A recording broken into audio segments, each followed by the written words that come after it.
اور آپ کو یاد ہوگا کہ میں نے آغاز ہی میں حکومت کو یہ متنبہ کیا تھا کہ آپ اگر اپنی شان کے خلاف بھی سمجھتے ہوں چیلنج کو قبول کرنا، اگر آپ زیادتیوں سے باز نہ آئے اور ظلم و ستم کی یہ راہ نہ چھوڑی، تو جہاں تک میں سمجھتا ہوں خدا کی تقدیر اسے مباہلے کے چیلنج قبول کرنے کے مترادف بنائے گی اور آپ سزا سے بچ نہیں سکیں گے۔ اس لیے اگرچہ بارہا کثرت کے ساتھ احمدیوں کی تکلیفوں کی خبریں مل رہی ہیں، لیکن مجھے کامل یقین ہے کہ یہ مقابلہ خدا سے ہے ان لوگوں کا، اور اس میں جماعت احمدیہ اب نہ کچھ کر سکتی ہے، نہ اس کے کرنے کا کوئی محل اور مقام ہے، صرف انتظار ہے۔ خدا کی تقدیر لازماً ان کو پکڑے گی اور لازماً ان کو سزا دے گی جو ان شرارتوں سے باز نہیں آئیں گے۔ بس یہ حالات دیکھنے کے بعد دل خوفزدہ ہوتا تھا اور انسان طبعاً یہ نتائج نکالتا تھا کہ ممکن ہے، یعنی اس بات کا احتمال ہے کہ اللہ تعالیٰ اس قوم کے مجرمین اور ان کے ساتھ دینے والوں کو سخت سزا دے گا۔ لیکن رات کی رویا نے میرا دل ہلا دیا ہے، کیونکہ یوں معلوم ہوتا ہے کہ یہ سزا ایک قسم کا مقدر بن گئی ہے، اور لازماً ان میں سے ایک طبقہ، میں اب بھی یہی کہتا ہوں کہ سب نہیں، ان میں سے ایک طبقہ عبرت کا نشان بنے گا۔ یہ دعا ہی کا تھا معجزہ کے عصا، ساحروں کے مقابل بنا اژدہا۔ یہ دعا ہی کا تھا معجزہ کے عصا، ساحروں کے مقابل بنا اژدہا۔ آج بھی دیکھنا مرد حق کی دعا، سحر کی ناگنوں کو نگل جائے گی۔ دو گھڑی صبر سے کام لو ساتھیو، دو گھڑی صبر سے۔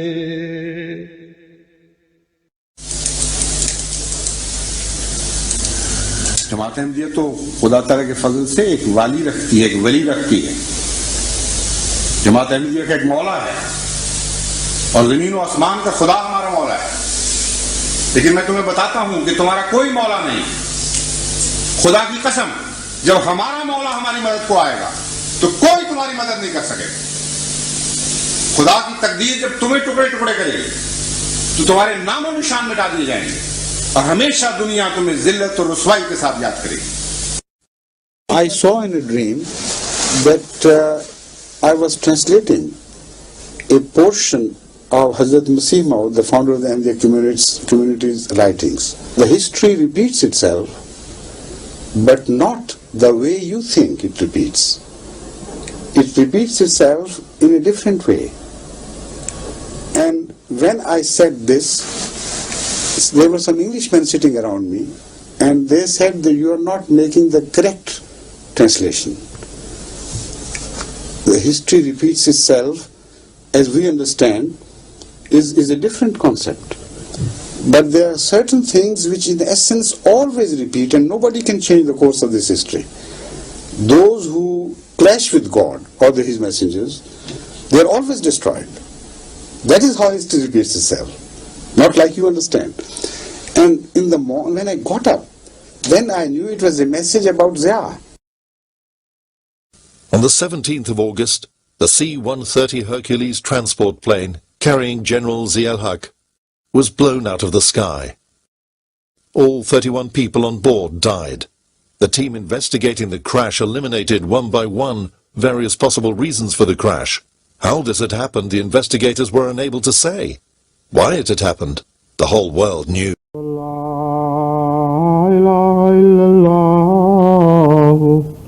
وحده لا شريك له وأشهد أن محمدا عبده ورسوله أما بعد فأعوذ بالله من الشيطان الرجيم بسم الله الرحمن الرحيم الحمد لله رب العالمين الحمد لله رب العالمين الحمد لله رب العالمين الرحمن الرحيم مالك يوم الدين إياك نعبد وإياك نستعين اهدنا الصراط المستقيم صراط الذين أنعمت عليهم غير المغضوب عليهم ولا الضالين.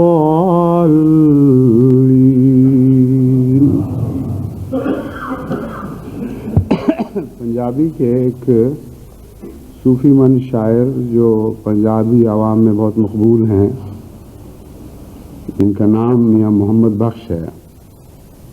ان کا ایک شعر ہے یا ایک شعر کا ایک مصرع ہے کہ دشمن مرے کہ خوشی نہ کریے سجنا بھی مر جانا. اس چھوٹے سے پنجابی کے مصرعے میں بڑی حکمت بیان کی گئی ہے.